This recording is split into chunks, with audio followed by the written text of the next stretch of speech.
Good evening and welcome everybody. I'd like to welcome you all here tonight to the 2014 annual Gawith Lecture. My name is Daniel Layton and I'm the CEO of Inclusion Melbourne.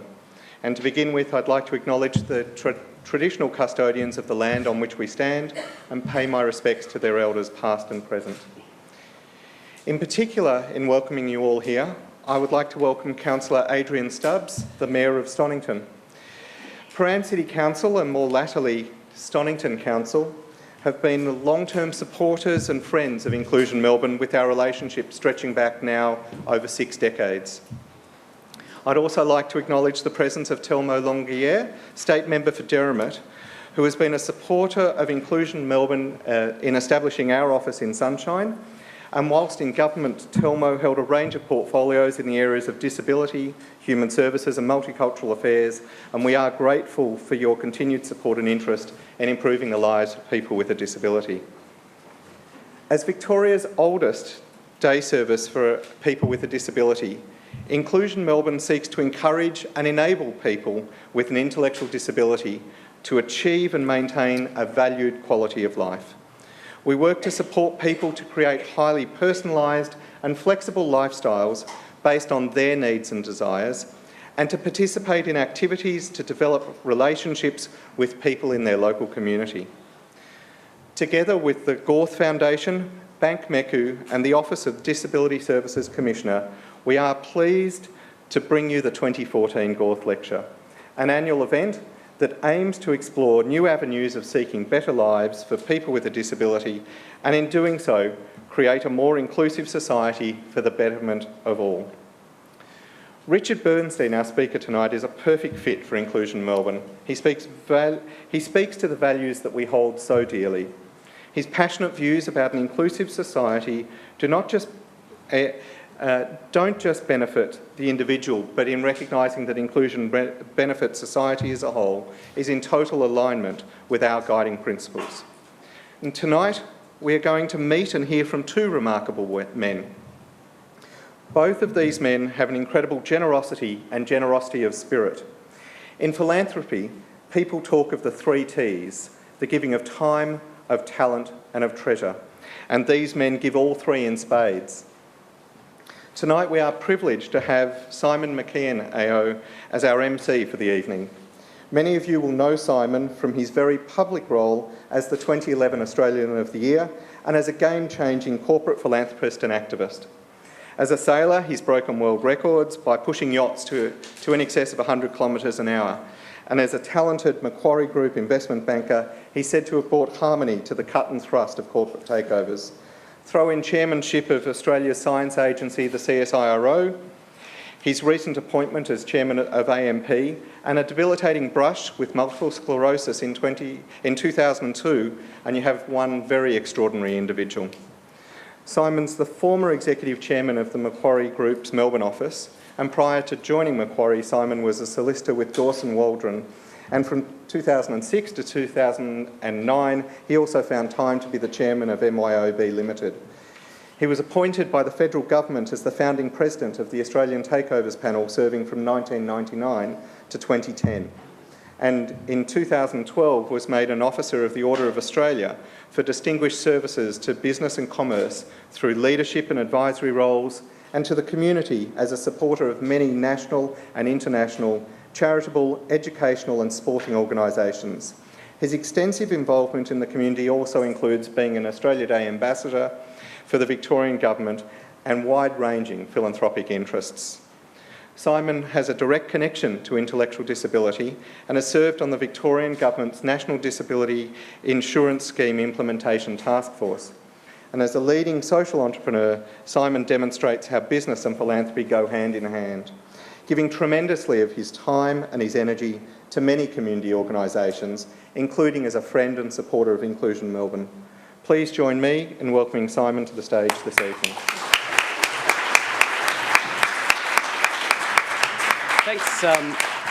Thanks very much, Daniel. I don't have to say this, but we are in for a real treat tonight. Now, has anyone just kind of fallen in here? What I'm saying is it's been a long day. Things perhaps haven't gone quite as you would have expected. You're a little flat. Is anyone feeling like that at all? Be honest. Because I guarantee you are not going to leave this auditorium tonight in the same spirit. I've just had 2 minutes with this guy on the right, and I'm really looking forward to what Richard is going to say later on, and I will introduce him in a moment or two. But I do want to emphasise one or two things at the outset. This lecture is an initiative of Inclusion Melbourne. Thanks, Daniel, for kicking it off. It's an organisation that was founded in 1948 by actually just a dozen families who actually felt that their kids with disabilities deserved a better future than being confined to institutions. They wanted them to engage with the real world outside of an institution. And the work of Inclusion Melbourne continues today, enabling people with a disability to live their lives as they actually wish. It's always work in progress. We never get it right, but at least there's a willingness to try things that perhaps haven't been done before. And all that does make perfect sense to me, as Daniel subtly alluded. I have an older sister. My earliest memories are of an older sister, way older than me, 12 or 13 years older, who I just knew was going to lead a different life. She still has, an intellectual disability. Funnily enough, I think one of the beauties of being a little kid and seeing an older sister like that is that I've never felt of her having a disability. She's just my older sister. She's different. We're all different. That's not a problem. Indeed, I actually reject sometimes the concept of dwelling upon disability as a negative. Indeed, in the case of my sister, she has qualities I don't have. I try. She has a better sense of humour than me. She's incredibly patient. She's accepting. She has a life full of challenges. And yet she's incredibly stoic. She never wants a fuss made about her. And I've said it to her many times. I know she doesn't get it, but she inspires me more than I've ever inspired her. I think, as I said a moment ago, I think we do look at disability through an incorrect lens every now and then. You know, there's no one in this room tonight, and certainly myself included, that doesn't have some sort of defect or handicap or something that's not quite perfect. But why don't we as a community focus more on all of our potential, not the things that hold it back? It sounds a whole lot more fun to me to work out how each and every one of us, not just people with a very obvious disability, but each and every one of us can live in an environment, in a community where actually we're encouraged to be better than the day before. It's like the Racial Discrimination Act debate that's going on in Canberra at the moment. There are those who understandably are very concerned about the winding back of legislation that basically prevents one insulting or offending people over a racial issue. There are those, on the other hand, who say, no, free speech is incredibly important, and they're in conflict with one another. Well, with respect, I don't see any conflict. I think we should be in a society which talks as frankly as it possibly can about tough issues. I'm into free speech, but I can easily reconcile that with being decent and respectful as well. And in the area of disability, I think it really is the same. We so often see it as adding cost to society as opposed through that other lens of unleashing unlimited potential. Yeah, it's an investment, but look at the returns that we all get from taking a much more enlightened approach to disability. I'm, as some of you know, involved in resurrecting the old chairlift down at Arthur Seat. You can't build anymore a little two-seater lift. They're illegal, actually. People fall out of them. They're dangerous things. And so, for a whole bunch of good reasons, we're actually making a cabin, a gondola type of lift. It'll be open air, it won't be closed in, but it'll be safe. It'll allow all sorts of people that could never use the chairlift, who had to sort of run or walk and sit and what have you. Now, wheelchairs will just be able to go on the cabins.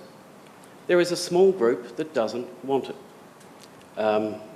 I'm not here tonight to talk about that at any length, but it's so sad that they can't see the extraordinary opportunities of opening up a state park to people that it's been denied for 50 years. For me, it's not really a business thing. It's a point of principle, and I actually hope that my sister and her husband also intellectually disabled, who don't live that far away from the base of the lift, can be one of the very first on it.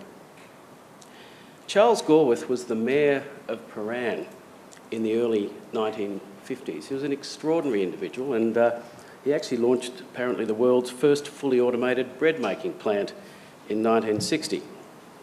But I think more significant was his support as mayor of this group of a dozen families who wanted a better future for their kids, and he was instrumental in securing for this group a property which Inclusion Melbourne still uses today. Tonight's Gawith lecture has been sponsored by Bank MECU and the Office of Disability Services Commissioner, and I'm very happy now to call upon the CEO of Bank MECU, Stephen Lynch, to say a few words.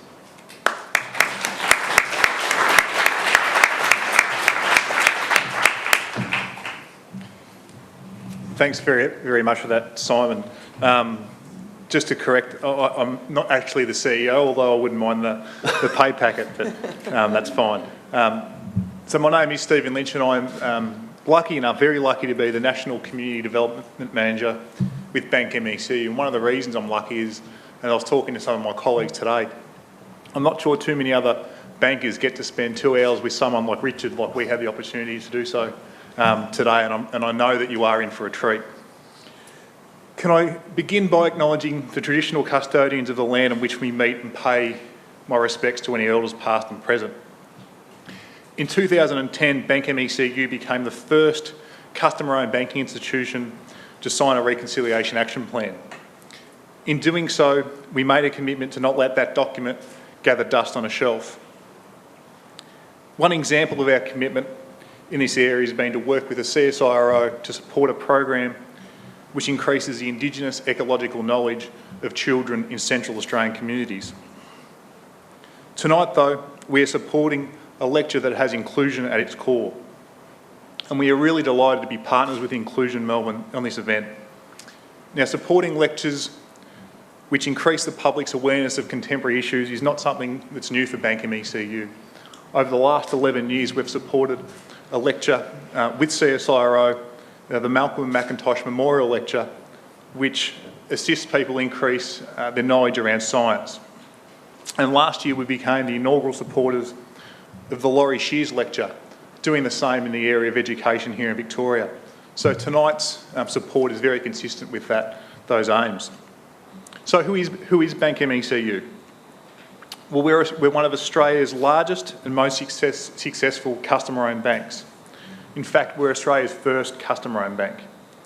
And our origins date back to the 1950s when we were formed as a CSIRO credit cooperative. And over that time, a large number of credit unions have come together to form Bank MECU.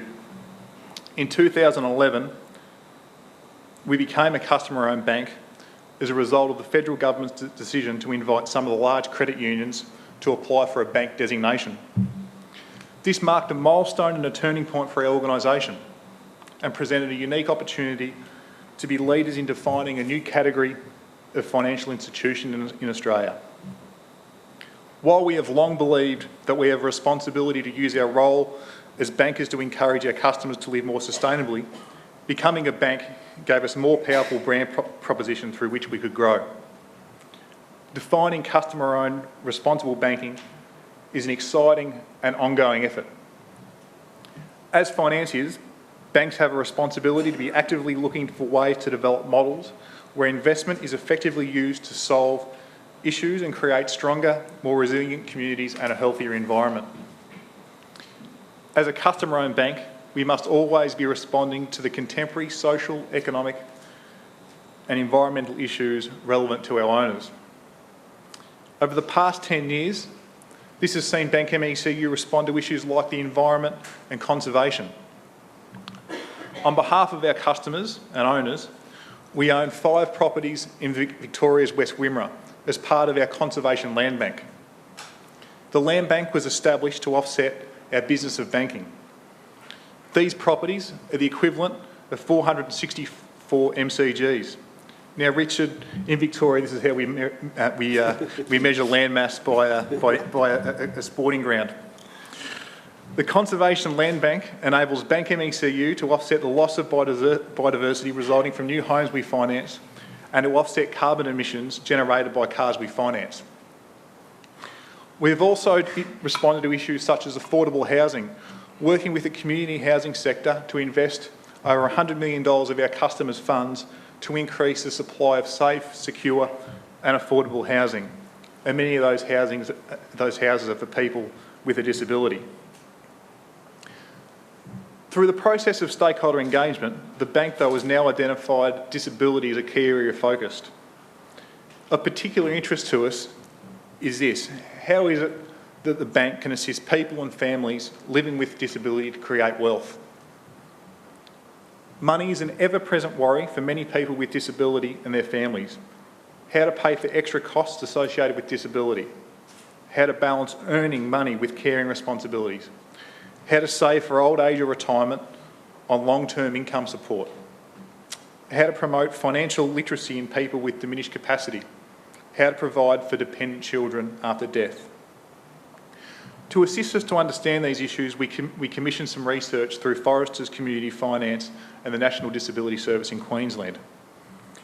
The research told us that savings products needed to be designed to meet the needs of people with a disability, that there needed to be some effort put towards superannuation products, that there needed to be specialist financial advice, there needed to be affordable credit for equipment and emergencies, and there needed to be products to assist, modify and purchase housing. We are now using that research to implement a program across our business. We've also met with a wide variety of organisations and individuals involved in the sector, and many of you are here tonight, and I'd like to thank you for your willingness to share your knowledge with our bank. In large part, what we are now embarking on is not necessarily to change our products, it's to communicate them and package them in a way that makes sense to people and families with a disability. It's about assisting parents and carers to have comfort around the issue: who looks after my child when I can't anymore? Or taking something Richard said earlier today when with us, it's about taking something very simple like banking and making it inclusive. We're also embarking on a disability action plan which plans to eliminate discriminatory practices. It's effectively a strategy for changing business practices which might result in discrimination against people with a disability and improve services to our existing customers or existing consumers or customers. As I mentioned, we'll soon launch a pilot program in conjunction with our financial planning partner, Shadforth Financial Group. We are very much at the starting point of our journey, and we have a long way to go. What I can tell you, though, is that we are committed, and the same commitment that enabled the bank to establish the Conservation Land Bank and that enabled the bank to invest in affordable housing is now being put towards this project. 2 weeks ago here in Melbourne, Bank MECU hosted 23 of the world's most sustainable banks at the Global Alliance for Banking on Values conference. Bank MECU is the only Australian member of this group.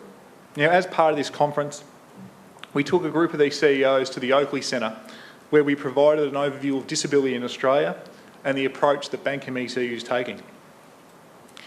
Following this presentation, a career banker who has spent considerable time and effort increasing financial inclusion for some of the world's poorest people, remarked that he never thought that he'd have to come to Australia to be shown how it's possible to provide more inclusive banking to people and families with a disability.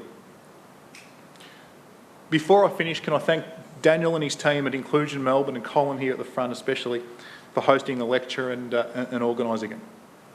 We've come to know Inclusion Melbourne through our work in trying to understand the issues relevant to people and families living with disability. From the outset, we've been impressed with the work of Inclusion Melbourne, and their person-centred approach has assisted our own thinking and how Bank MECU can and should deliver banking services to people and families living with disability. We thank you for the opportunity to support tonight's event and look forward to working with you in the future. For those who may want to know a little bit more about Bank MECU, myself and Damien, my colleague, will be available after tonight's lecture. You really are in for a treat. Enjoy.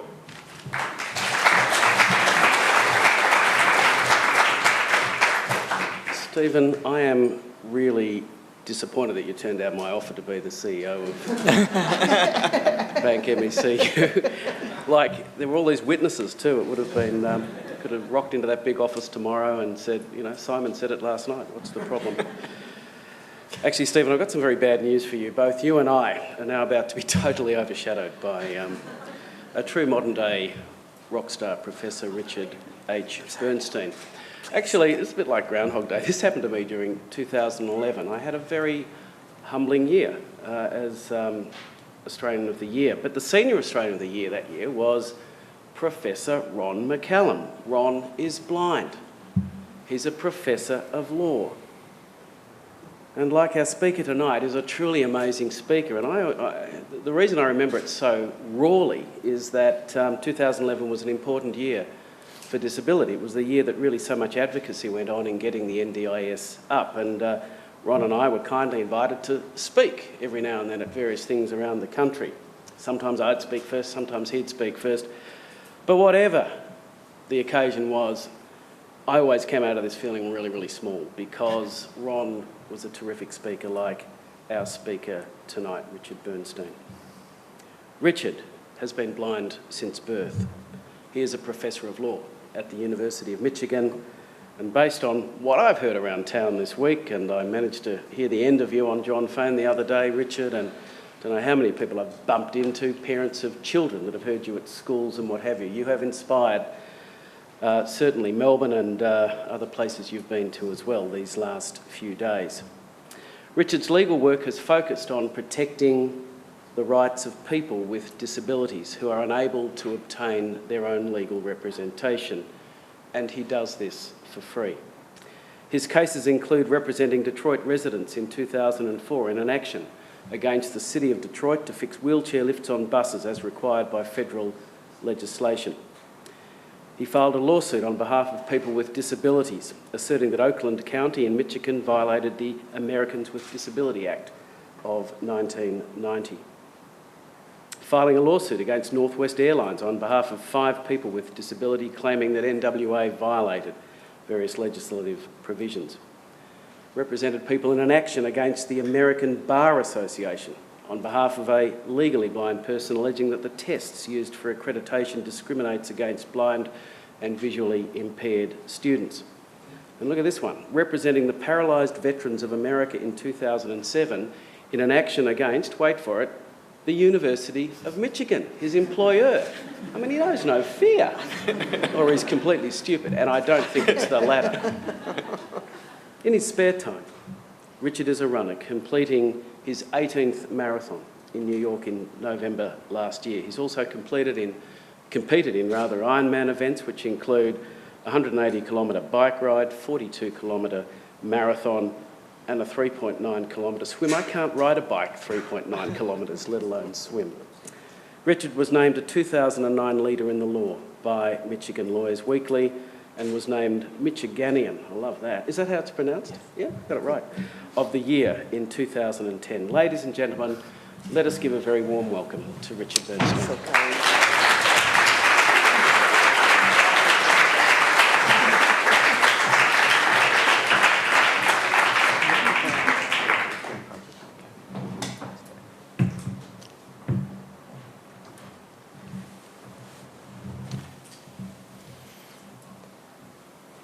Tonight is a night that we gather because we believe that extraordinary things are possible. Tonight is a night that we gather because we are spirits and souls that believe that extraordinary things can befall, that extraordinary things can happen to each and every one of us. I got asked a couple of days ago by a wonderful woman, young, energetic, idealistic, dedicating her life to helping people with disabilities. She wanted to know if there would ever be a day that people with disabilities would be treated as equals. Would there ever be a day that people with disabilities would not face discrimination or hardships? We come together tonight to celebrate. We come to celebrate our progress. We come to celebrate our movement forward. We come to celebrate our eternal idealism. We come to celebrate our eternal optimism. We come to celebrate the incredible progress, the incredible strides that have ultimately been achieved. Is there always work to be done? Absolutely. But it's on evenings like this that we can look back and we can think about just how far we have come. We can think about just what we've accomplished. We can think about the incredible change that has ultimately been made. We can think about the lives that have been affected, the impact that has been had. We can celebrate our success. We can celebrate our triumphs. We can celebrate our work. We can celebrate our change. Inclusion in Melbourne is not just an organization that provides services. We use the word inclusion without understanding its true meaning, without understanding its true depth, without truly recognizing its ultimate impact, its power. Inclusion in Melbourne represents life. It represents what we all aspire to. For what is life? Is life just simply going to work? Is life just simply living in isolation? Life is about friendship. Life is about family. Life is about people. It's about community. It's about having a place in the world, in society. Life is about all those experiences that those who don't have disabilities tend to take for granted. Life is about that incredible opportunity to be with people, to go to a restaurant, to have a job, to be independent, to control your destiny. Life is about those little things. Life is about school. Life is about experiences. Life is about warmth, kindness, compassion. Life is about empathy. But most importantly, what life represents, what life is connection. Connection to others. Connection to family. Connection to friends. Connection. For people with disabilities, for those who struggle, for those who face challenges, for those who strive, it's the essence of everything we aspire to. Everything we could want. Everything we could hope for. I spent over 10 weeks at Mount Sinai Hospital as a trauma patient. I remember having visitors that would come and we would talk about what they were doing. I would ask them, what are you going to do when you leave here tonight? And they would say, hey, I'm going to go and maybe have a Shabbat dinner somewhere, or I'm going to go and have some dinner with some friends, or I don't know, I've got to go get my dry cleaning and I've got to go do some shopping. And I remember thinking and dreaming how much I wanted to do those things. I remember imagining just how exciting it would be to walk into a grocery store, walk through those automatic doors and hear the announcements, smell the produce and the food and the meats and the cheeses. Just remember how much I want to do that. I remember telling them that the idea of having a chance to meet somebody for coffee, sit and listen to all those incredible sounds when they turn on that coffee machine and it makes that loud noise, and hearing people place their orders and sitting at a table and having conversations with other people and hearing about all the other activities that are happening on all the other tables. I remember how much I wanted that. I remember how much I desperately wanted that. I remember how much I missed having the chance to go into my office, to see and spend time with my coworkers, to talk to people on the phone, to actually go to court. I remember thinking how much I wanted that, how much I needed that, how much I aspired to have that.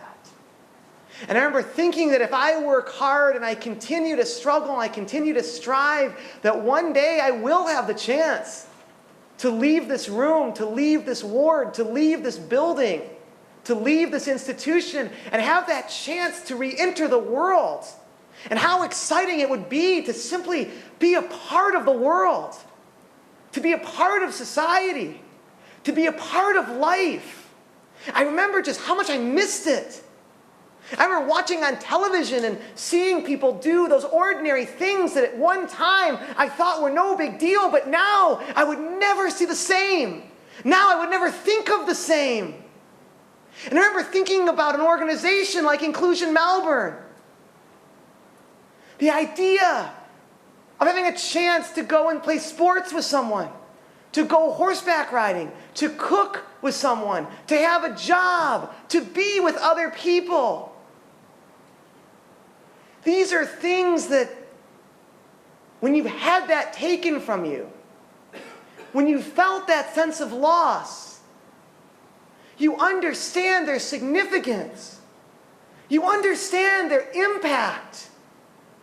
You understand how much it means. We tend to forget that so often people look forward to that social interaction all week. That one time they can go for coffee, that one time they can go and be with people, that one time they can do a sport, that one time they can do those things. We might spend an hour or 2 hours doing it with them, but for them, for that person, that's what they strive. That's what they look forward to. They will spend the whole rest of the week looking forward to that small interaction. They will spend the whole rest of the week looking forward to those moments. They will think about it. They will dream about it. They will count the hours. They will count the minutes until that time truly arrives, until they can have that experience. When you've lost it, you understand what it means. When you've lost it, you understand its value. When you've lost it, you understand its power. When you've lost it, you understand that nobody should ever have to live alone. Nobody should ever have to live in isolation. Nobody should ever be stripped of the opportunity to live life in all of its glory, in all of its manners, in all of its ways. Nobody should be denied that opportunity to live the way that they were created, to live for what they were sent to do, for live to apply and accomplish that mission that they are sent for, that they were created for, that they were established for. We ask the question, why do these things matter so much? We ask the question, why is it that inclusion is just so important? You heard in the introduction the lenses that we look through. And so often is the case that we hear from that first lens. What role does society have to people with disabilities? When we provide programs and services, we tend to look and say, wow, this is so great that we're providing these programs, we're providing these services, we're doing these things for the disabled. But we so often fail to see the other lens, the lens that is more powerful, the lens that goes to creation, the lens that goes to life, It's the lens that allows for society to understand the value of those who have disabled. The society that understands the role that people with disabilities play within our families, play within our community, play within our nation, play ultimately within the world in and of itself. For those people who volunteer and spend time with Inclusion Melbourne, you know this all too well. You live this all too well. You come to appreciate the tremendous energy, vitality, strength that people with disabilities have. You come to appreciate the remarkable resilience, optimism, and idealism that people with disabilities provide to us. The innocence, the warmth, the compassion, empathy. You come to understand when you spend time. These are the people who have a far greater mission and a far greater role than those who are able-bodied can ever imagine or even remotely attempt to understand. You come to recognize that an easy life does not always correspond to a good one. So often, those who have it easy are always in search of purpose. They're always in search of meaning. They're always in search of reason.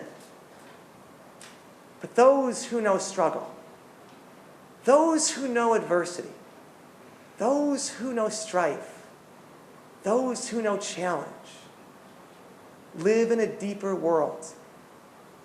They have a deeper perspective. They yearn for more. They appreciate it more. They work for it more. We come to learn that ultimately it is the case that those who walk among us that seem to be vulnerable, that those who walk among us that seem to be weak, that those who walk among us seem to be infirmed, have strength like no other.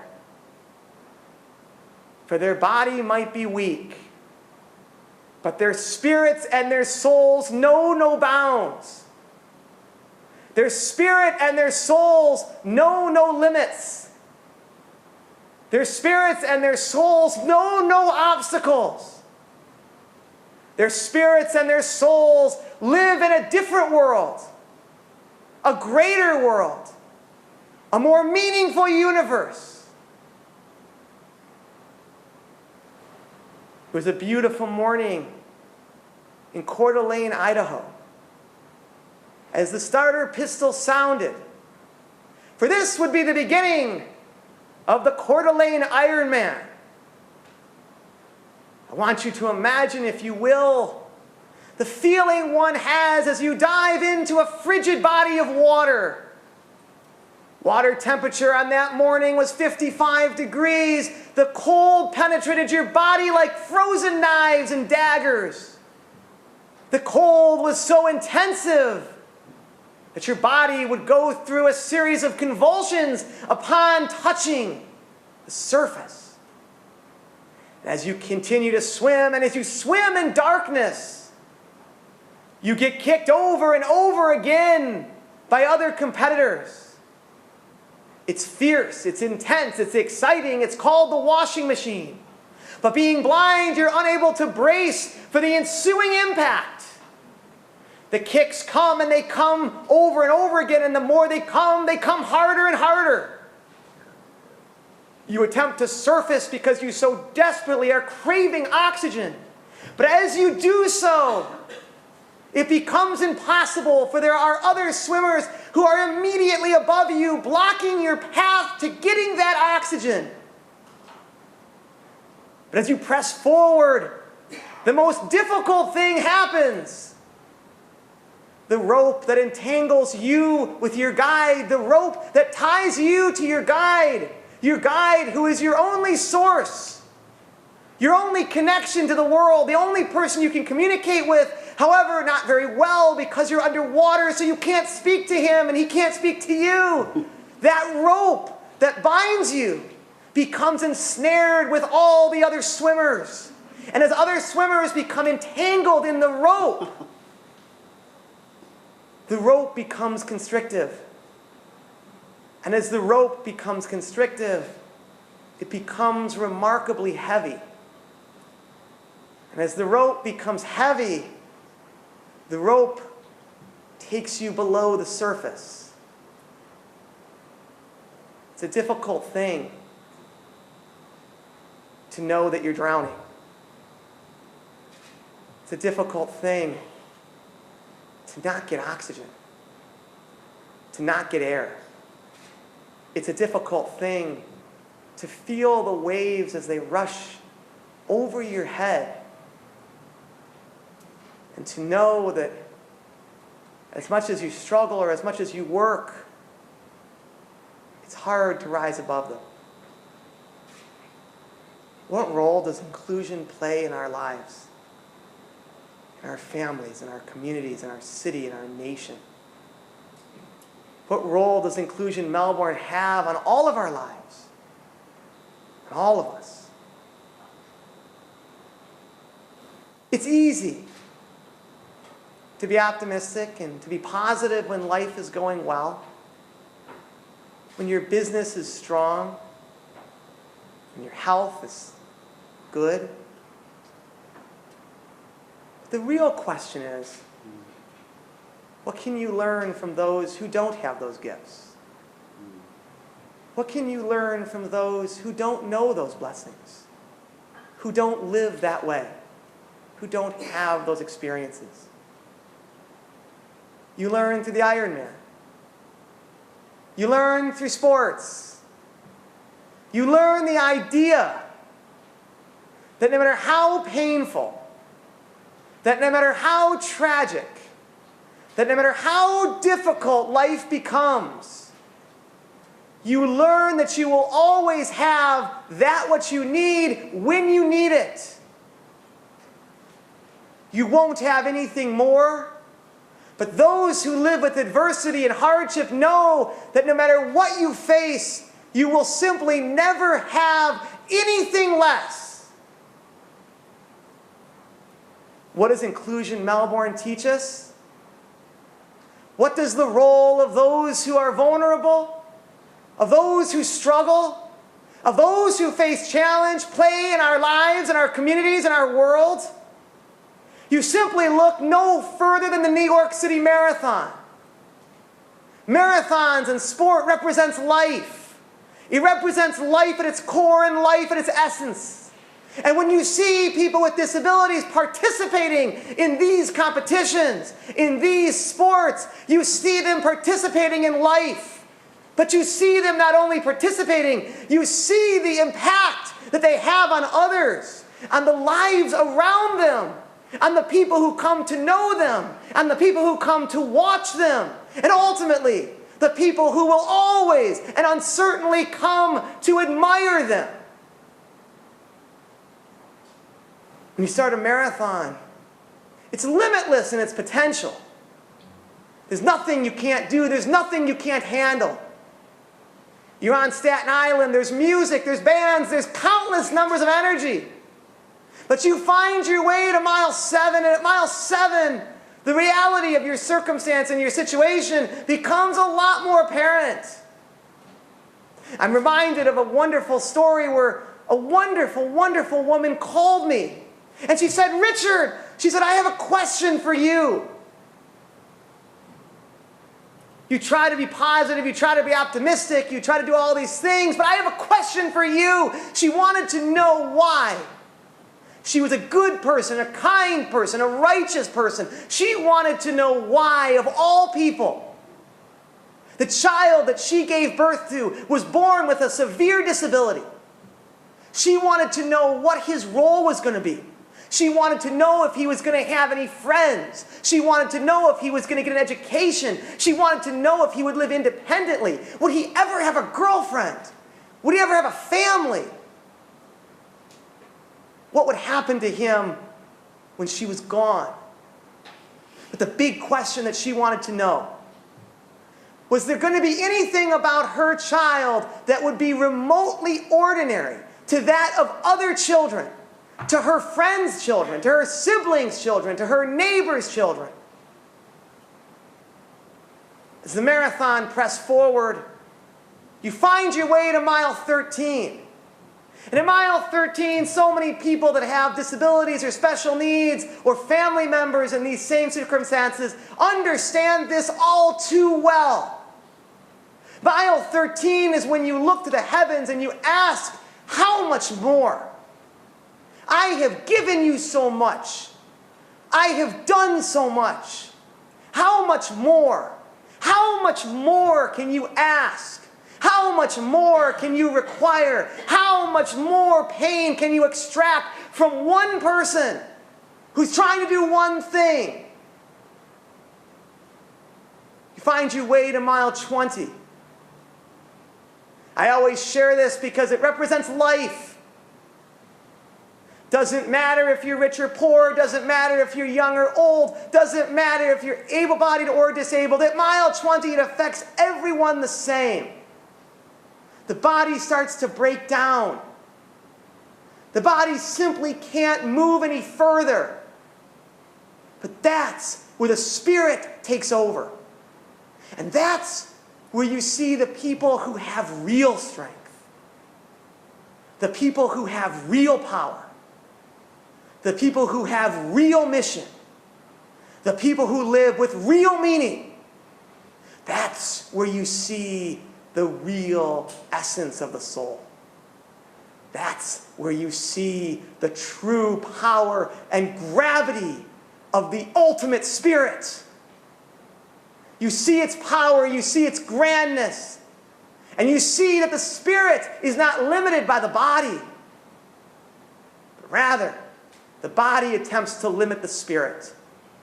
And you start to reconcile the idea that those who have the infirmities have that strong resolve, have that inner strength, have that remarkable power. What role do disabled people play in our lives? Will her son ever be ordinary? The answer is no. Her child wasn't sent here to be ordinary. Her child was created to be nothing less than extraordinary, to be nothing less than remarkable, to have nothing less than a life-changing impact on all of us, on his family, his friends, his neighbors, his school, his community, his world. It was to bring out the best in us all. The best in all who know him, who befriend him, who work with him, who spend time with him. Yes, what role do people with disabilities play in our lives and our communities? Look no further than the New York City Marathon. When you saw people out running with intellectual challenges, with physical challenges, when you saw Marines running with no legs and using their prosthetics for the first time, it gave this otherwise ordinary race something meaningful, something special, something remarkable, something profound. This wasn't just a marathon. This wasn't just a race. It was a comeback. It was a celebration. It was a struggle. It was a triumph. What role does Inclusion Melbourne teach our community and our society and our nation? It teaches us that our lives are like a novel. In every work of art, there will exist a series of chapters. There will exist chapters that have struggle. There will exist chapters of challenge. There will exist chapters of difficulty. There will exist chapters of hardship. There will exist chapters of pain. But how can you not know joy? How can you not know glory? How can you not know triumph? if you don't know struggle, if you don't know pain, if you don't know hardship? What role do disabled people play in our communities, in our world, and in our life? During the New York City Marathon, those are the ones who get the loudest cheers. Those are the ones that people come to see. Those are the ones that people emulate, that people admire, that people respect, that people wish they could be more like. In my last remaining moments, I like to share two stories that I always share because they go to this question of why is inclusion so important and why is it so meaningful. Stories that I share at every event, at every location, because they emphasize this point in such a profound and human way. They go beyond facts and figures and statistics, and they focus on raw emotion, focus on raw life. They focus on real experiences. One of the things that I always wanted to do when I was in law school was I wanted to join the U.S. Armed Forces. I wanted to serve as a JAG officer. Simply stands for Military Attorney, Judge Advocate General. And understandably, I was told that because of my disability, completely understandably, I wouldn't have the opportunity to serve in uniform. Something incredible happened. I made a good friend, a person who became a very dear friend. And he's an IDF pilot, Top Gun pilot, the Israeli Air Force. And he determined that he wanted people with disabilities to be included. He wanted this to happen. And he felt that by doing it through the military would create a greater impetus within society to do the same. So he enlisted my help. We began working together. We traveled all across the nation of Israel, doing triathlons and marathons and events. When you work with the military, this isn't about community service. It's not about feel good. It's about the mission. It's about getting the job done. The officials at the Curia, which would be the IDF Pentagon, said, we love this idea. We support this idea and we want this to work. But it's up to you to convince those local commanders that this is a good thing. If we send a message from the Curia down to them, they'll do it when they get around to it. But at the end of the day, they're going to focus on combat readiness. You've got to show them that having a disabled person in that unit, and of course we're speaking of non-combat, non-forward base assignments, but you've got to convince them that this is valuable. You've got to convince them that this is good. You've got to convince them that this is meaningful. You have to convince them that this is going to go to their ultimate goal. We traveled, went to the bases, did races, did triathlons, and they were pretty convinced.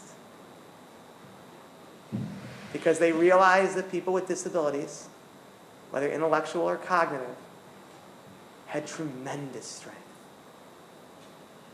had tremendous capabilities. They realized that on the various bases that volunteered to be a part of this program, that those bases who wished to be a part of this and who wished to join and allow for disabled people to participate, whether they be cognitive or physically impaired, but especially those who had cognitive challenges, they found the efficiency of those bases went up dramatically. They found the morale went up remarkably. They found that all the other soldiers on the base would rally around that young soldier, around that young person. They found that when people would go home to their communities and to their families, they would speak of that young soldier with Down syndrome, cerebral palsy, or MS on their base, shining that floor, polishing those boots, working in the kitchen. And they would speak of how they did their jobs so beautifully. They did their jobs with so much passion and gusto and excitement and energy that they felt compelled to do their jobs just a little bit better, with a little bit more focus, a little bit more energy. They said they could be better at what they did, seeing this young man do what he did. They realized they had no excuse but to just be better. It was the day before the Jerusalem Marathon. I remember giving a speech such as this. In the middle of the speech, I'll always remember hearing the sound of sirens, the wail of ambulances, and announcements coming over the loudspeakers. I was apprised that Jerusalem had been subject to its most violent terrorist attack in over 15 years. A pregnant woman from Scotland was killed and 50 other people were critically injured. The question was, what do we do with this marathon? There's been so much press. There's been so much energy. There's been so much support around it. What do we do? I was surprised that in that part of the world, one attack is followed by many, and that as much as they would try, the bombing occurred in the heart of Jerusalem, the heart of the security zone. The marathon was the target. They would do the best they could, but there would be no guarantees. But we asked the question, why does inclusion matter so much? We asked the question, why is it that disabled people play such a profound role in all of our lives, in all of our experiences? We ask, why are they so meaningful to us? Why do they mean so much to us? Why are they so incredibly relevant in every one of our lives? It was a beautiful morning in Central Park, walking in the pedestrian lane, reaching the bottom of the park's biggest hill, and upon doing so, getting struck by a bicyclist who was going at over 35 miles per hour. At such a speed, the impact is analogous to getting hit by a car. This would begin a very long process at Mount Sinai Hospital. 10 weeks. Not doing basic things, using the bathroom, taking a shower, putting on clothes, having to live with pain that's indescribable even today. But what do these things teach us? What do these challenges provide for us? What do disabled people allow for us to understand about ourselves, about our own lives, about who we are? They teach us that those who have the ability to adapt to their circumstance, to adapt to their situation, to adapt to their reality, to adapt to their changes, to adapt to their new way of living. Those who learn and understand and appreciate how to adapt are those who will always survive. They will always make it. They will always be there. This past November, it was time for the New York City Marathon. It was only a year after running or injuring my pelvis and hip, having a shattered hip and pelvis. It was only a year after that 10-week hospital stay, learning how to do everything over again, learning how to face the pain and difficulties. But it was time for this race. It was time for this marathon. As we ran to the streets of New York and we reached mile 18, which was First Avenue, the pain became so intensive and so undescribably bad that your body simply wanted you to stop, and it would do anything to get you to stop. So it would literally attempt to get you to pass out, to lose consciousness so as not to continue. But that's the time that you have that soul and you have that spirit and you have that strength. That's the time that you realize that even though your body or your mind is weak, that inner spirit, that inner soul, that inner drive is what will always guide you, is what will always push you. It is what will always allow for you to reach your objective, to reach your goal, to close that chapter and move forward and write a new one, a new novel, a new book, a new story of life. In conclusion, we go back to the Jerusalem Marathon.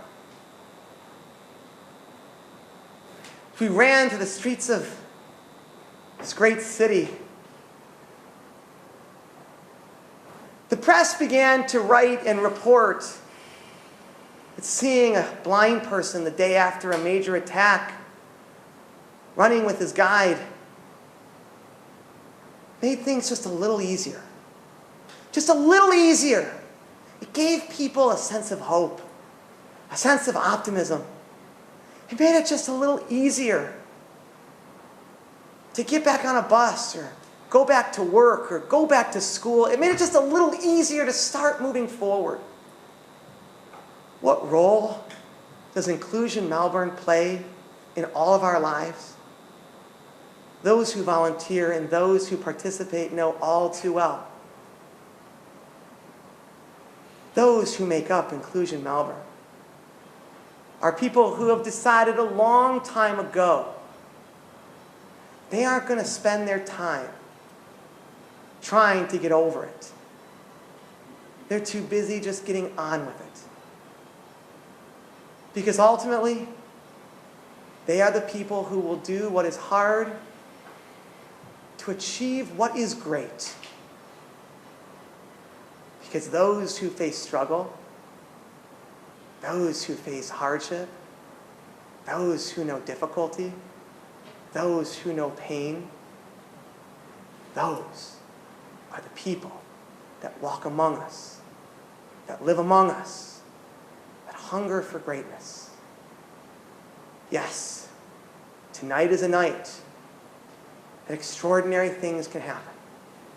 Yes, tonight is a night that we gather because we believe that what is extraordinary is truly possible. Tonight is a night that we come to celebrate. We come to celebrate who we are, where we've been, but most importantly, we look forward to where we're going.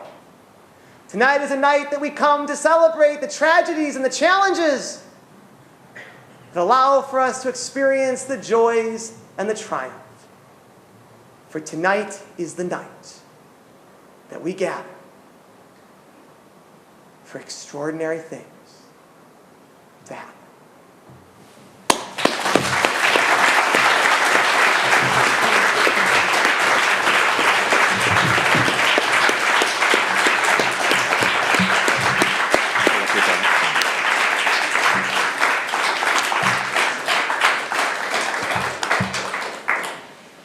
Wow. Richard, thank you. Thank you so much. And thank you, Daniel, for making sure Richard got out here. I don't know that we're going to let you go back, Richard, because some of us need a dose of that sort of inspiration on a daily basis. I, like you, did law, and, not that far from here, University of Melbourne, we had open book exams. I don't know if you're allowed to do them in the US. It seemed a good idea at the time, except when you didn't do a whole lot of study. You came in an exam with a book with hundreds of pages and you suddenly had to find something in there and you had no idea where it was. But I'm being flippant compared to the gentleman on my right, who no doubt sat his bar exams without being able to read a text that I had. One can't but start to wonder what your existence is like compared to ours. We have quite a few minutes now, I think, Daniel, for questions. And actually there are, I'm not going to put people on the spot, but some really young people in the audience too, Richard. You may not be aware of that. And whilst it's really daunting asking a question, especially if you feel kind of young and out of it, I'm going to say, what the heck? Because, we really are in the company of greatness tonight, and we don't always have the opportunity to ask someone a question. no matter how insignificant it might feel to others, of what your existence is like, what your hopes are like, what your dreams are, Richard, what you want to achieve in the future. Perhaps I might just start off with one question, but I want everyone to use this as an opportunity to think of your own.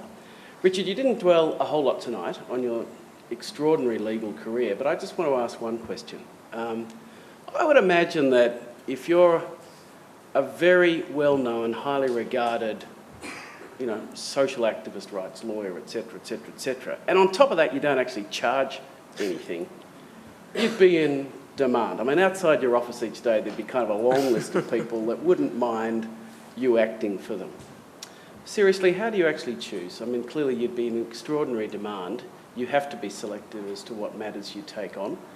Do you want to share as to how you go through that process of working out what you can realistically do?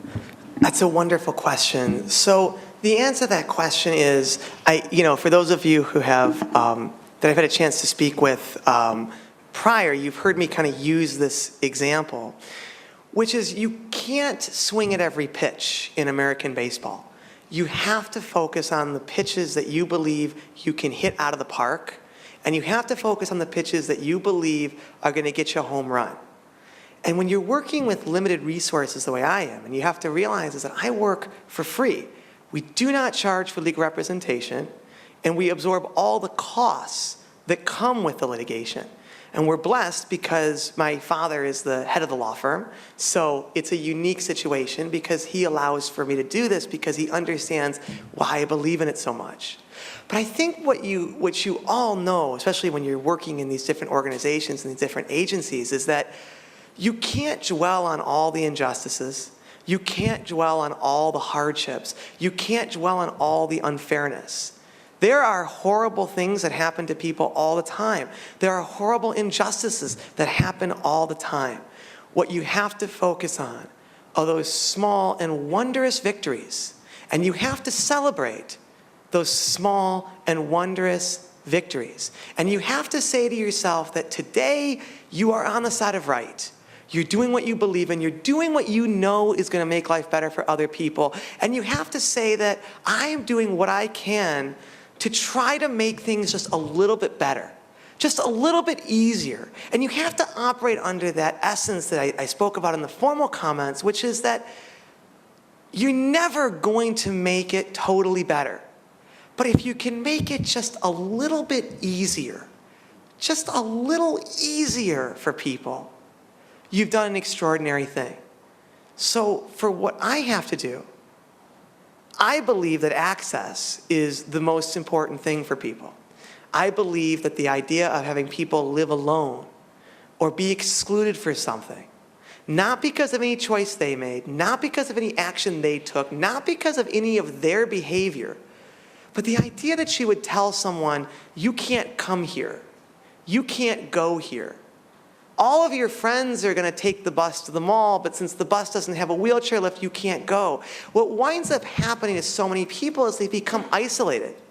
It's not because they're not positive or upbeat or joyous people to be around. It just becomes where people say, well, hey, I'd love to bring whoever, but unfortunately, I'd love to bring Sandy, I'd love to bring Bob, but you know how it's going to be. The bus isn't going to work. We're going to have to wait. The mall's not going to be accessible. They can't get in the restaurant. And it just becomes a hassle for people to invite people with disabilities to go places and do things. So as a result, they just kind of move on without them. And when life moves on without you, that's a very painful and difficult struggle. So what I focus on, I get really passionate about this, I focus on only large-scale entities. So whether it's the federal or state government, or whether it's a major corporation, an entity that knows better. I would never, ever fight with a mom-and-pop store or a mom-and-pop restaurant. I would never do that. But a large-scale enterprise, a large-scale company that knows better, a large-scale university, like my university, that's worth billions, that didn't want to spend a couple $1 million to make the facility accessible so that U.S. armed servicemen and women could use it and enjoy it, that's unacceptable to me. It's just unacceptable, and it will not be tolerated. And I tend to find those cases that if you're going to spend 5 to 8 to 9 years working on a file, it has to have a far-reaching impact and it has to have a far-reaching effect because I just don't have enough resources. I have to go to court memorizing file after file and file, and my prep time is substantially higher than that of an able-bodied attorney. So I just have to make sure that whatever case I choose is going to have an impact that will affect the greatest number of people. And I'll tell you, this is the one thing I'll say, and I'll move on, but this is the hardest thing. The hardest thing about the work that you all do in providing services and programs, whether it's private or public, in terms of what you do, the hardest thing you have to do is say no. But the only thing that I would ask, and what I attempt to do, is when you say no, say it with empathy. Say it with understanding. That's the only way you can say it. Thank you. Now, can we see any questions? Oh, come on, that's pathetic. No, there's one. I'm not sure that we've got a roving microphone, but you're sounding great. And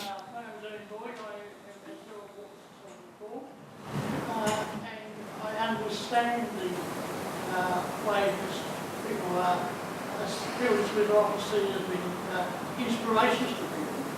And you know, sometimes depressed feelings, I sometimes that I have endured a lot of pain and frustration so that you can be inspired.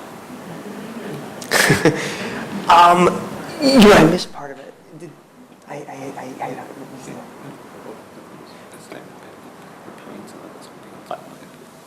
I'm sorry? No, I was just going to say, I think that was a comment, was it? Or was it? Oh, okay, I just wasn't sure if it was. I suppose I make a comment, but Okay. but I also make it as I think is how often that people with disabilities have to endure so much. That's inspiration to other people. But most of them don't see, they see the marathon run, they don't see the fact that you have trouble. That same person may have trouble going to the toilets, may have trouble getting their food, may have trouble getting their all with the others that don't get into the public realm. I think I get it. Okay. I think I totally get it. You don't see, but it's like life though, in a lot of ways. People do things in public that are different from how they are in private. So it's just no different. It might just be a level of extreme. It might just be a level of degree. And it's interesting, I'll share this story with you.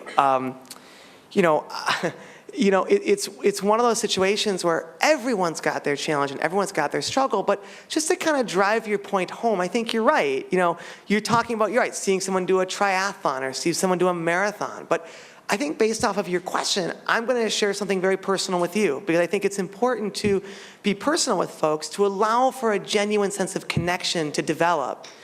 So I'll share something with you. When I was, I'm very spiritual. I have a strong sense of faith. And I remember when my rabbi was telling me that after you use the restroom, there's a prayer you're supposed to say. It's a prayer that you give thanks that your body was able to function appropriately. And I remember telling my rabbi, I said, that's the most ridiculous thing I've ever heard. I said, do you have anything else to do but say prayers over things that are that nonsensical? I mean, it's such a basic thing.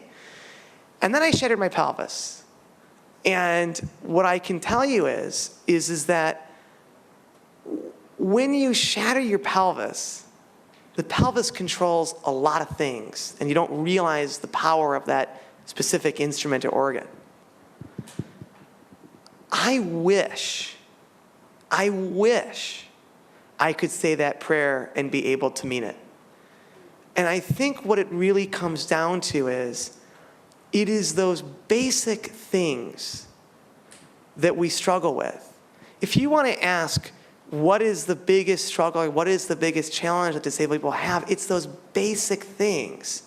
It's those small things that everyone takes for granted. It's those small things that nobody thinks about that are the things that really matter to us the most. So I think what really winds up happening is that the reason you go and do a marathon, or the reason you go and do an Ironman, is because everything else is so unbelievably difficult that you just become accustomed to it.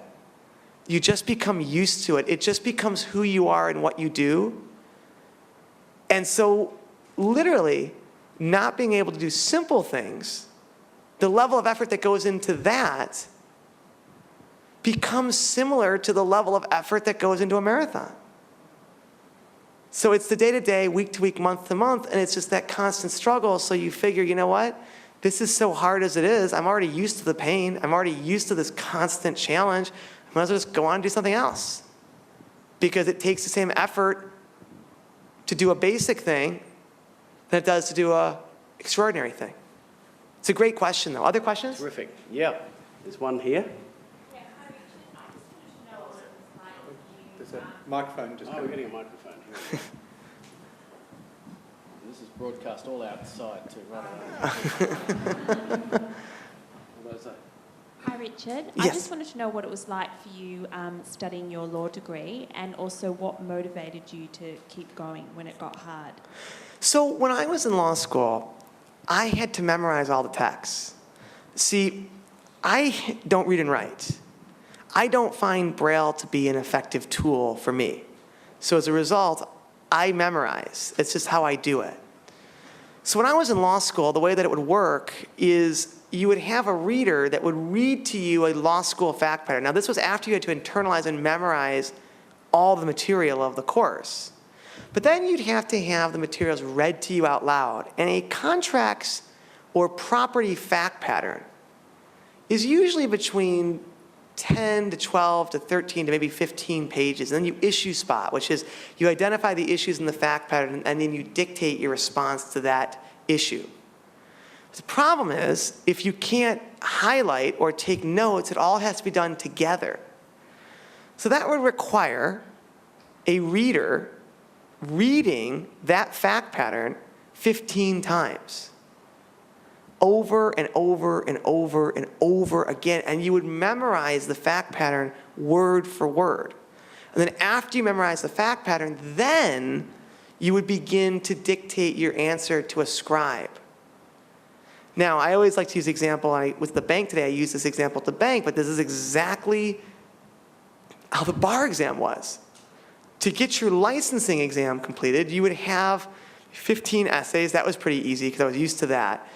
But then you'd have the multi-state. Multi-state would be a fact pattern. It would be statement 1, statement 2, statement 3, statement 4, statement 5. A would be 1 and 2 apply, B would be 2, 4, and 5 apply, C would be 2, 4, and 5 apply, D would be 2, 4, 1 apply. You have to memorize the fact pattern, the 5 statements, and then A, B, C, D, and E. So how did I get through it? I wanted it desperately. I wanted it desperately. And this is where it's a spiritual connection.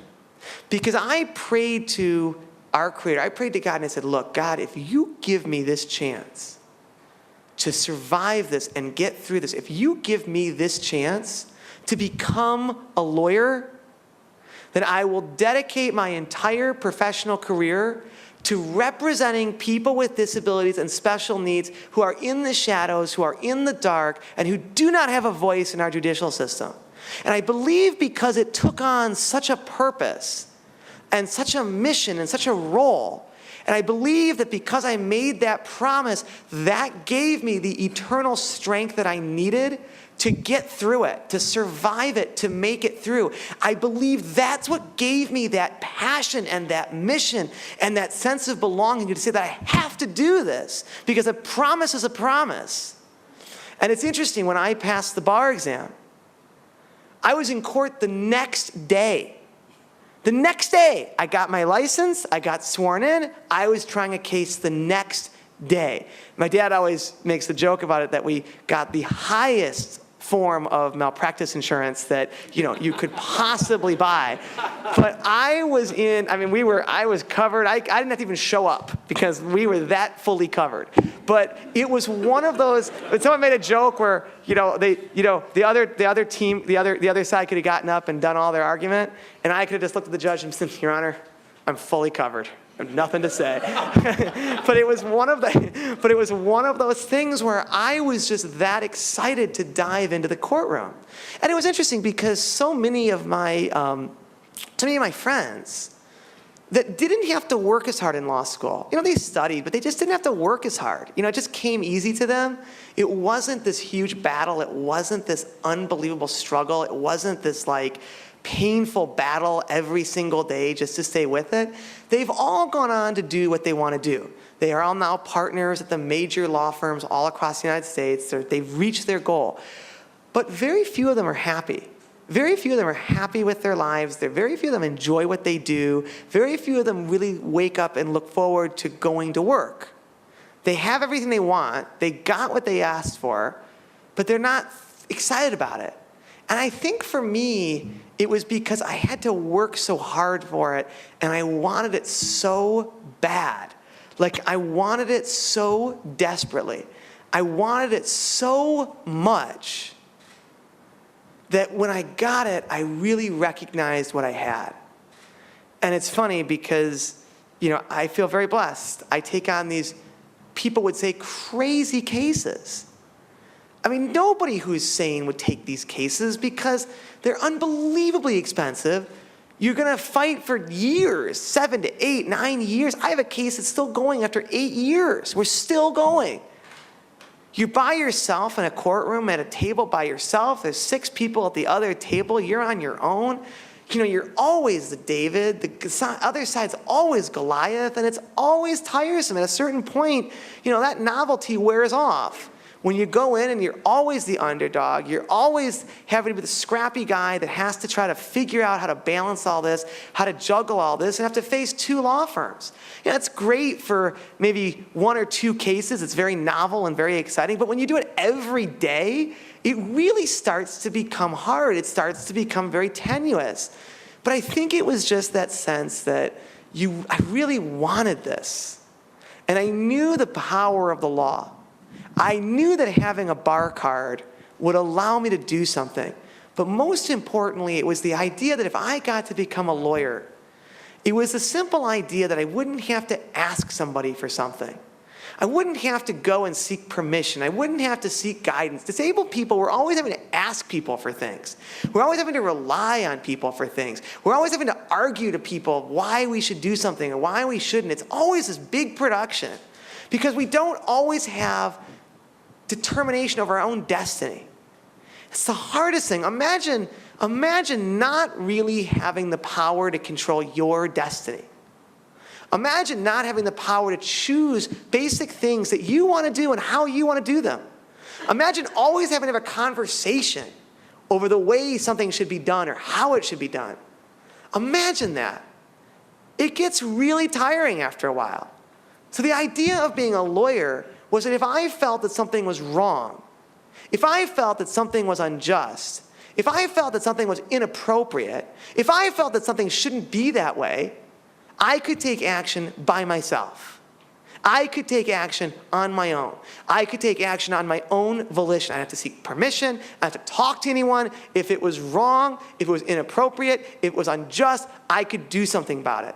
Now, I am blessed that my dad and my brother and my sister, who all work in our law firm, allow that because they tend to come into my office and put down the newspaper and say, we're suing Delta, we're suing the American Bar Association, we're suing the University of Michigan, we're suing all these people. They tend to come in and say, wow, my brother just comes to my office, wow, I woke up on the news today and saw this on the, I have to, it's all over the newspaper that we're in a huge fight with the mayor of the city, but they understand that it's what I have to do.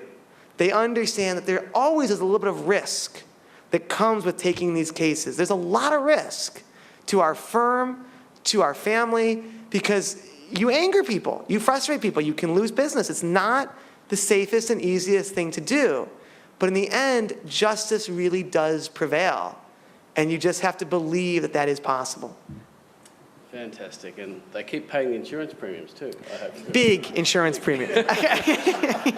Massive insurance premium. I have to go to these lectures. It's so funny. The one thing I have to do in exchange is I have to go, our insurance carrier requires us to go to these lectures to to learn about being lawyers and being better lawyers and all these kinds of things. And it's so funny because that's the deal I make, is that they knock off a few $1,000s on our insurance if you go to those lectures and you go to those symposia. But what you have to deal with when you're dealing with lawyers is you have to go, but you don't have to listen. So that's... I was going to ask I was going to ask when you get time to sleep, but now I think we know. Yeah. Now, the gentleman up the back. Thanks, Richard. My question goes back to your first comments about the challenges, the day-to-day challenges. As a 47-year-old male, I learnt yesterday what's required for someone with quadriplegia to actually go to the toilet. Mm-hmm. And I was really surprised that I never knew that. And I wonder what role actually understanding those day-to-day challenges plays in a more inclusive society and in people actually wanting to include people with disability in their lives. It's a great question, and it's a huge issue. And it's quite interesting because in my situation, I like to go back, and I think life is really defined by our experiences. That's what makes us who we are. And I think what is interesting is that I always share this story because I think it really helps to personify this. I remember that night after I passed the bar and I was getting ready and I got sworn in and I was ready to go try a case. And I remember going to meet with a wonderful senior attorney, a veteran attorney named David Christensen, my dad's best friend. And I went to meet with David and I said, David, I have my first trial. And he said, oh boy. And I said, but I'm really excited about it. And he said, okay, well, let's go through it. Let's start talking about what you're going to face and what you're going to deal with and what you're going to contend and what your arguments are going to be. And I said, okay, so here's my client and here's the issue and this and that. And he said to me something I'll always remember. He said, you've told me who your client is, but what's their story? What is their story? Everybody has a story that makes them who they are. The people that have limited stories are people who have limited understanding. The people who have limited stories are people who have limited life. And those tend to be the people that are much more difficult to deal with. The people that don't have that level of experience or that knowledge, they're tough people. They're hard people and they're difficult people, and they're the ones that I have the most challenging time with because they tend to not want to empathize or understand or relate or connect. And in many situations, those people can be in very powerful positions and they can become very challenging to deal with. And that's sometimes the hardest thing, is having to explain sometimes to a judge. You know, Your Honor, the reason that wheelchair lifts on buses are important are because of the fact that without them, people with disabilities can't get to the doctor. They can't go out of their house. They can't live. These are veterans. I mean, so often if you don't have that level of experience, you don't get it. You just sometimes don't understand. And the more experience you have, the more apt you are to understanding and appreciating those circumstances and those overall situations. So you asked about like using the restroom and how do we do that and what do we do to be more inclusive for people with disabilities? You know, it's interesting. When I was at Mount Sinai, I was hurt horribly and I literally could not do basic things. I could not position myself. Nurses would have to position every 10 minutes. Because I simply couldn't do it. It was just, I couldn't move, so I couldn't reposition. So imagine how you feel when you're just so uncomfortable and you can't move, so someone has to come and do it for you. And as you started to get a little bit better and things, progressed, you still couldn't use the bathroom, so you had to use a commode, you had to do all these just really, really daunting things. And in answer to your question, I spoke of this at the bank today, and I just think it's that important. In any business or any organization or any healthcare situation, it is the people who make the least that are the most important. Just think about that. The people who make the least have the biggest impact on your overall quality of life. What does that mean? What that means is, when I was at Mount Sinai, of course, the doctors and the team and the whole treatment team was outstanding. That's of course, goes without saying. The nurses, of course, were outstanding because they had to implement, what the doctors needed them to do on a day-to-day basis. But who was it that I had the most contact with? And who was it that I relied on the most? In the United States, we would call it a PCA, a patient care associate.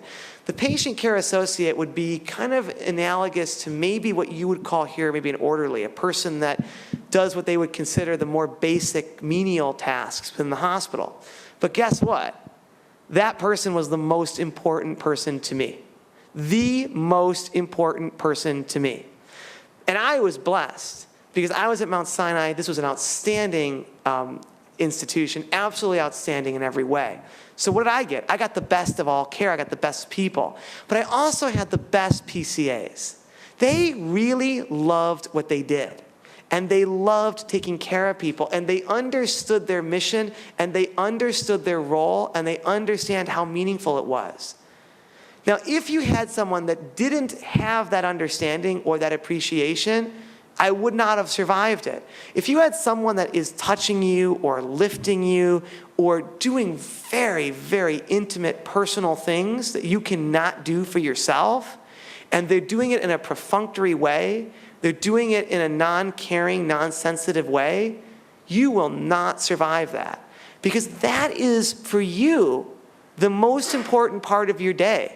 I mean, just think about that. How would you feel? It's just so personal, and you're so vulnerable, and you can't do it by yourself. So someone's doing all this stuff, and you have zero privacy, and you're relying on them to do such basic and personal things that in answering your question, it's all about sensitivity. It's all about warmth. It's all about compassion. It's all about understanding that when you're doing something that you think might be why you're doing it or why can't this, you have to understand that the person that you're administering that service to, that you're giving that care to, they feel horrible about not being able to do it for themselves.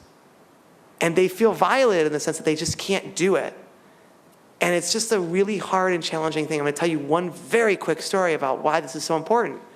Why the people that, again, when you choose a hospital, you choose whatever, the people that you're not thinking about are the people that are going to have the biggest effect. There was this wonderful PCA. She was the most amazing woman ever. And she loved her patients, and she loved taking care of her patients, and she loved helping her patients. She was the real deal. She was doing it for all the right. She was just a wonderful, wonderful human being. And I remember she would do something for me that I loved. And again, it was the people that, that you pay the least that have the biggest effect. Because we made a deal with the custodial staff of the hospital. Because what they would do is, in a trauma ward, it's always clean. So, I had my own room, I had my own bathroom. They had to clean it they had to clean it 2-3 times a day. It was just kind of what they did. And I remember, I hated the sponge baths.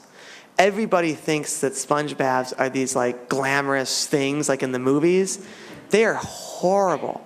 You're cold, you're naked, you're just awful. You feel miserable. It's just a horrible thing to do a sponge bath. It's really, really unpleasant.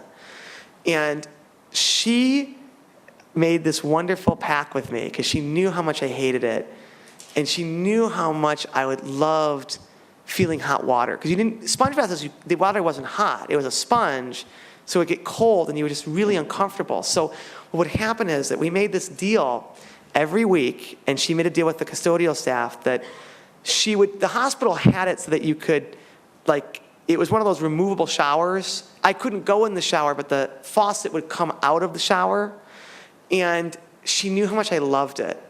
So every week, we would do a warm shower where she would let the faucet run over me. She would bring it into the bathroom, and she would let the faucet with the warm water kind of wash my whole body. And I looked forward to that all week. It was the best experience of my week. I just enjoyed it so. I would get so excited about it. It was my best experience of the week, and I would dream about it. I would look forward to it. It was like the best thing ever. And it was important because it was between her and the custodial staff, because what would happen is the whole bathroom would flood, completely flood. I mean, it's just not designed for it to be a shower, and it was completely underwater. So the custodial staff would have to come in every time we did it before it would start flooding. and they'd have to suck up all the water. It was a huge process. But those were the people that made the biggest difference, in answer to your question. Those are the ones who make all the difference. Wow. Wow. Gosh, all the questions are starting to come.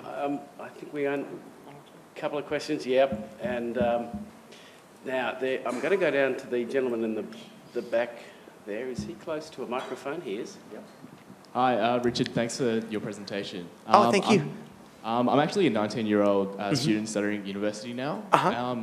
And what I've picked up on a lot of things that you spoke about is that, it's really those small things that go unnoticed. And I suppose being a young person, we are very assuming the stereotypes in society are stronger as well while we're growing up. So how do you go about shifting that mindset with youth and getting them to take notice of things earlier? So do you know what the most important thing you could do is? You're 19, right?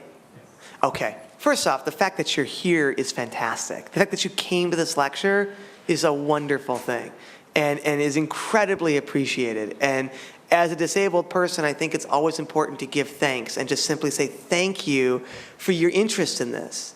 And thank you for the fact that you're a kind, caring, compassionate person. If you really want to make a huge difference in the life of somebody with disability, spend time with them. Do things with them. Invite them to activities or parties.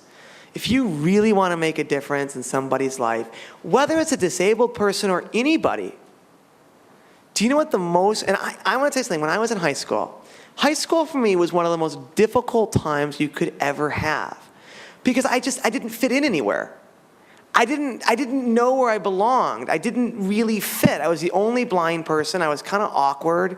I just couldn't do a lot of things. And so I just didn't really fit into any group or any place. And that was really hard. So what I think could make the biggest difference, people love to be included. I know we've used that word a lot, but the real essence of inclusion, it's not just about buses and airplanes and transport and educational opportunities and stadiums. That's all very important, but what it really comes out of is the idea of being included. What does that mean? Being invited. If you, I don't know how it works here in college, but I'm thinking of like a US high school situation. If you're having lunch on campus, invite someone who might not be fitting in or who might be struggling to your table. Introduce them to your friends. Allow them to become a part of your circle. If you're going for coffee or you're going to meet up with people, invite somebody that you otherwise would not invite. Because quite candidly, that is the most important thing that you could do for someone who feels left out. That is the most important thing you can do for someone who's struggling to find their place or find their role. You invite them or you include them at a social event, that person will be grateful to you forever. It's quite interesting because in Detroit, where I'm from, I grew up in a town called Bloomfield Hills, which is a kind of a city north of Detroit. More of a smaller town, wonderful place, but it's very, I'd say it's very homogenous. It's very provincial. Everyone is kind of similar. Everyone's the same. So if you're different, you just don't fit in. It's one of those places where basically, if you don't fit the mold, it's a tough place to kind of make your way or be included. And I remember when I was in high school, I just always remember, in any high school, you always have those social hierarchies, and I was kind of at the bottom. So I remember just when somebody from like a higher social strata would be nice or say hello or be kind. Do you know I remember that to this day? I remember it to this day. And it's really interesting because in a small town like Detroit, when you remember that, people tend to stay there. It's not one of those cities where people tend to move on or people tend to like spend their lives there. So what happens is that who you know in high school is who you're going to know professionally. And so what's quite interesting is those are people that I always try to do good things for, and I always try to do business with, and I always do anything I can to help them in whatever way I can, because I remember that they did one simple kind act or one act of generosity or one thing where they included me in something. And as a result of that, I'm very grateful, and I remember it till this day. It's pretty hard to make John Fane speechless, but I think you and Stella, between the two of you the other day, just about did, as you each dwelt on this theme of just being invited in. Just Inclusion Melbourne, they're bringing this event tonight. It's a pretty good name. I think we have just one last question. Please. You have to be the hard person to make the decision. Thank you. And I'll stay after if people have questions. We'll be more than happy to talk to people individually. Hi, Richard. I Yes. work as a lawyer, and I'm really passionate about human rights, especially for minorities. And obviously, you're an amazing human rights advocate. What advice would you give to people who are really passionate about human rights and advocating and obviously being a great advocate yourself? What advice would you give to be a better advocate? So it's a great question. The most important thing is when you take on a case or you take on an issue, you have to know when you've won, and you have to know when to stop. And you have to make sure that the clients that you represent understand, because at the end of the day, you work for your client. Even though we're doing social justice, I still have an ethical duty to follow the instruction of my client. So as a result, I am very selective in who I represent, in who I choose to advocate for. Because I want to make sure that who I'm fighting for understands the big picture, understands the bigger reason, and understands the bigger mission. And what can happen sometimes, if you're not careful, is that people, I use this term that we use it in the United States, when you have people who are very like-minded, and they spend time with other people who are like-minded. Within any community, this always happens, no matter what the circumstance or situation. When you have people who become so like-minded, what I like to term it as is a term of what we call incestuous amplification, which simply means that you're bouncing this off of people that are so ardent that you're just going to work each other up. And you're not going to have a real sense of perspective or a real understanding of what you need to be doing and how you need to do it. And you're not going to recognize that, wow, you're not totally in sync and you're not totally in line with what other people are thinking. And so what you have to do, and I'm going to give you a very quick example of this, because this is one of my favorite people and one of my closest friends that I represent. And the reason I love working with her is because she gets this and she understands this.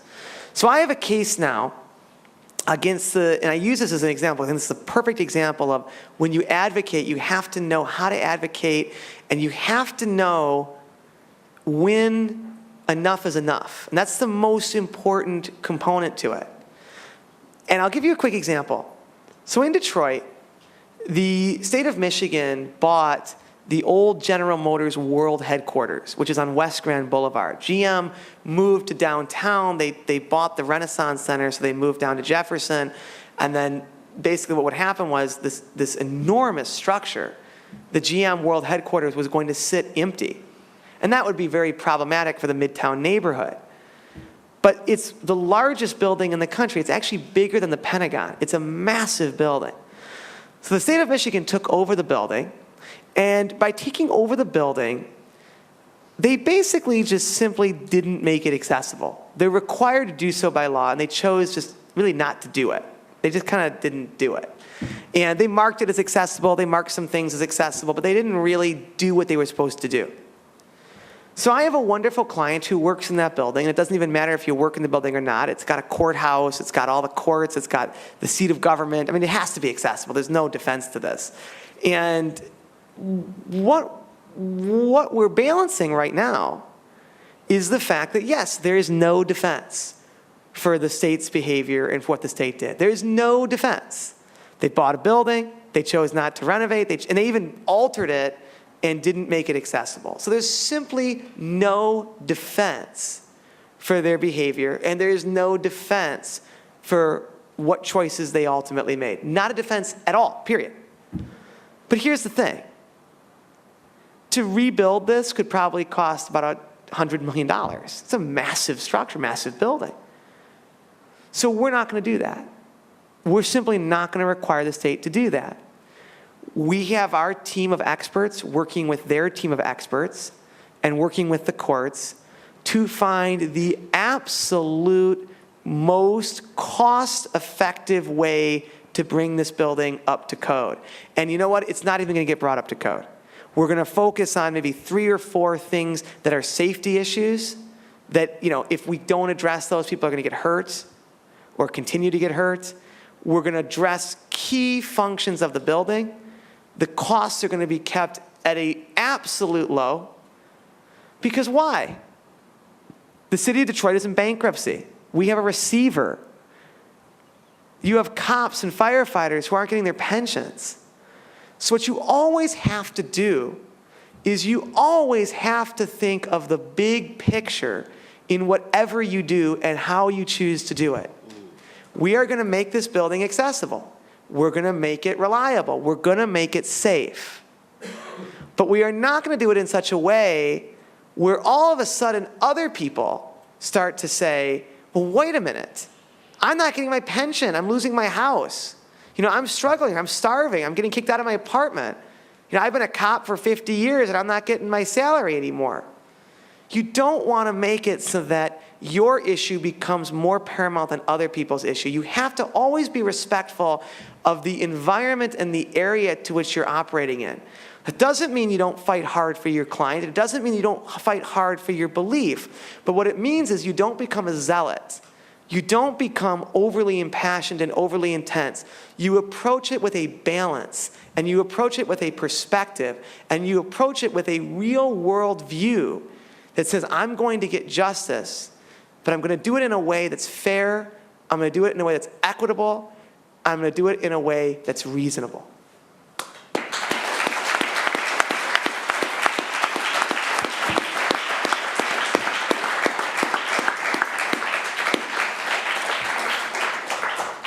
And I think equity, fairness and reasonableness are a wonderful place for us to finish our conversation with Richard tonight.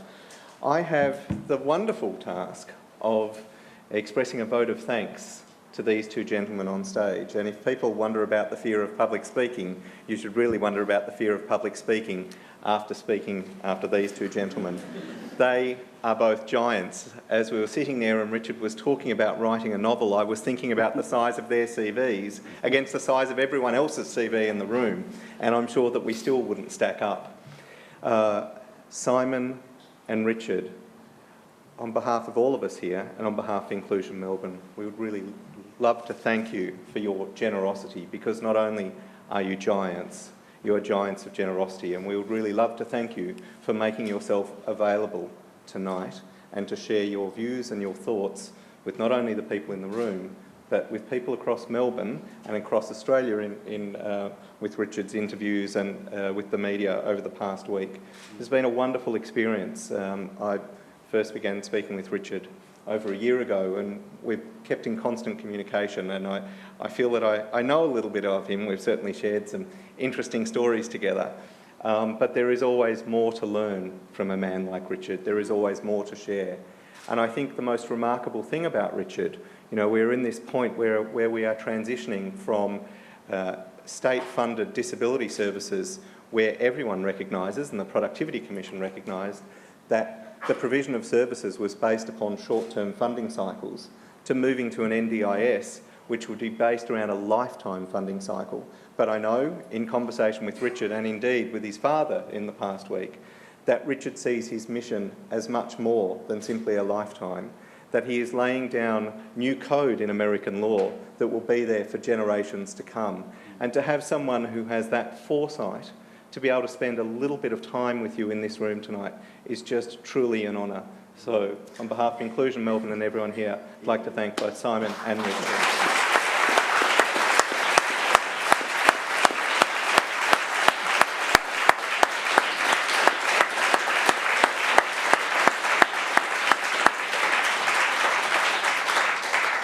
And with that, I'd like to thank you all for your attendance. Thank you. All right.